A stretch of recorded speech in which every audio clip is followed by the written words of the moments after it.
So, దీనికి వైఫ్‌లో process వచ్చేసి 3 స్టెప్స్‌గా అనుకోవచ్చు. ఫస్ట్ స్టెప్ ఎగ్స్‌ని పెంచటం.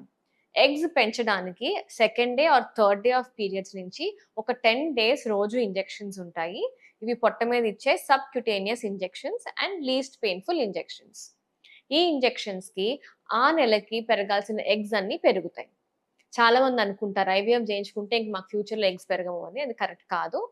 సహజంగా ఒకటే పెరుగుద్ది. కాపోతే మనం ఆ నెలకి పెరగాల్సినవన్నీ పెంచుతున్నామనమాట. అది స్టెప్ 1. ఎగ్స్‌ని పెంచడం అంటే స్టిమ్యులేషన్ అంటాం. స్టెప్ 2 వచ్చేసరికి ఎగ్ రిట్రీవల్ అంటే ఎగ్స్‌ని తీయటం. దానికి అనస్థీసియా ఇస్తాము. కొంచెం మత్తిస్తాము. మధ్యాహ్నం, సాయంత్రం కల్లా డిశ్చార్జ్ చేసేయొచ్చు. దానికి అడ్మిషన్ ఓన్లీ 1 డే అడ్మిషన్ చాలు.